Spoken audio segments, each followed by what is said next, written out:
basic health care to remote villages. Working with Zhou Enlai, Mao began to rehabilitate party members who had been attacked. Many, like Deng Xiaoping, returned to their posts.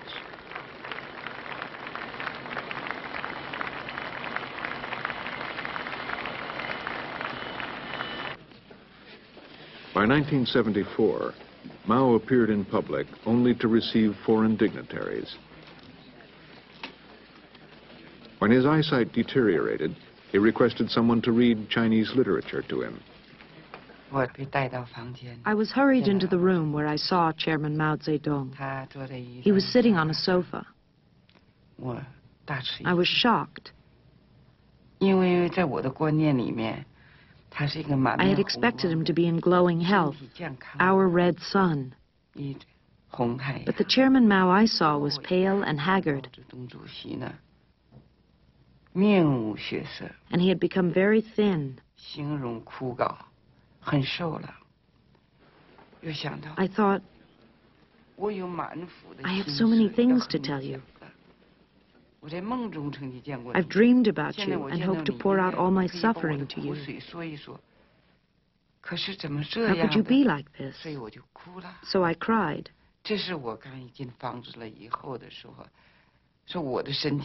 I must have looked ridiculous.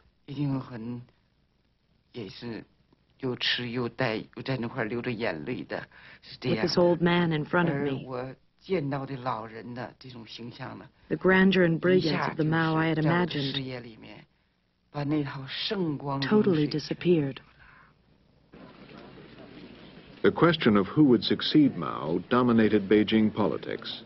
Mao, now 81 years old, played one faction off against the other.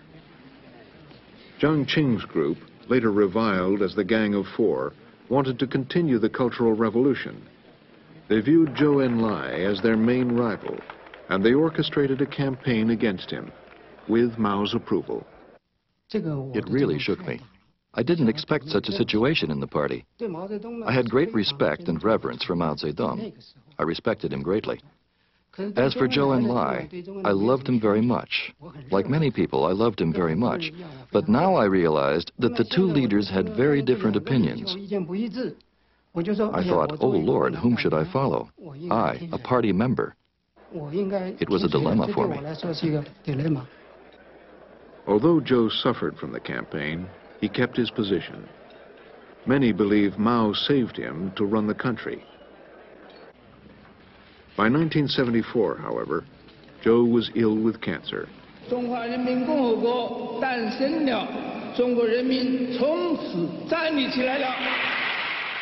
When he made a rare appearance at a dinner, the guests were overjoyed at his apparent recovery.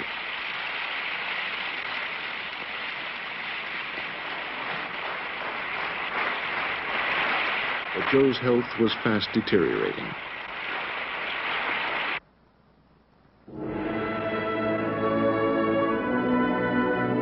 Zhou Enlai died on January 8, 1976.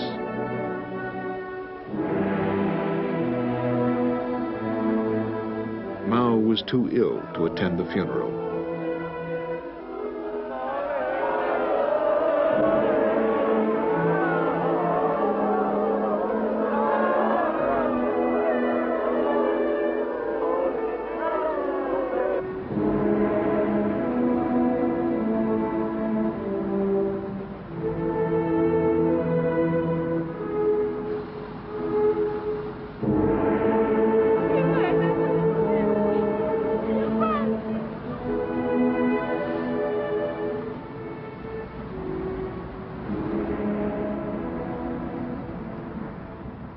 That spring, at the annual festival honoring the dead, thousands of people went to Tiananmen Square. They laid wreaths, flowers, and poems in honor of Zhou.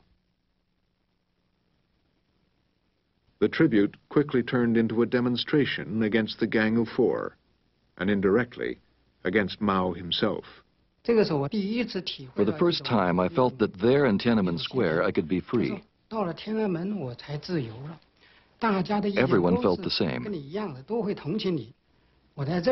At last, I found freedom there.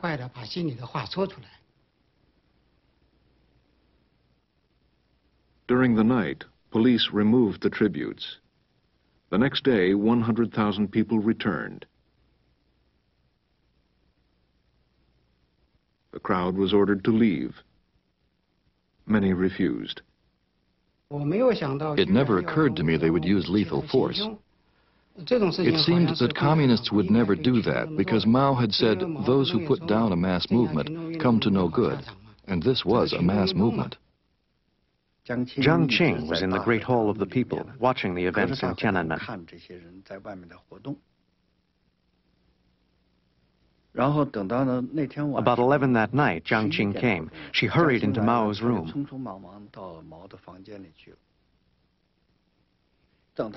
After she came out, I heard her say, "We've won. We've won. Chairman Mao has agreed that it is a counter-revolutionary riot. We should celebrate."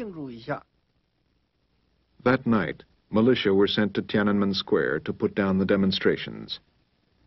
The number of casualties and arrests is not known.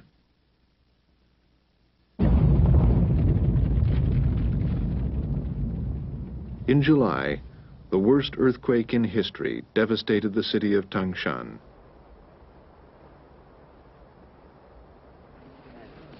At least 400,000 people were injured or killed.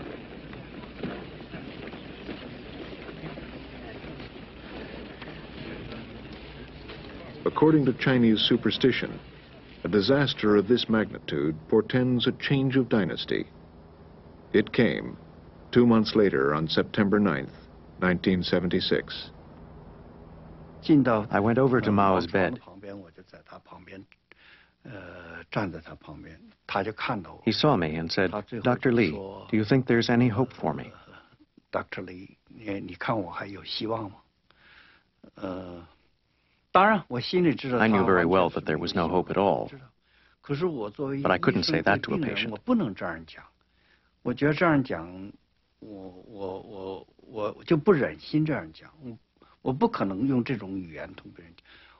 I said, "There's hope.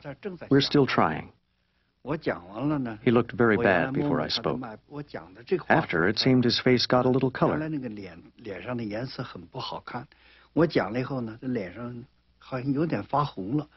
I felt his pulse, which seemed a little better too.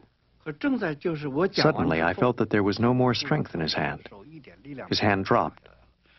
I saw his eyes were closed. Then I looked at the electrocardiogram. The waves had become a straight line. In other words, his heart had stopped. All was finished.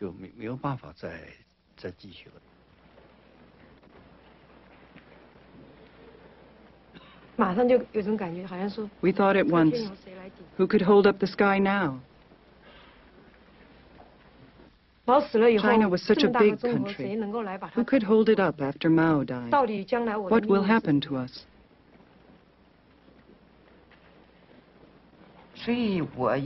I always thought Mao Zedong was a great hero of the Chinese nation. But I also thought that he was a tragic hero. So many absurd things had happened, and everyone was struggling in a whirlpool of absurdity. That was something perhaps he could not understand. He thought he was doing good all the time. Mao showed us a very rare case.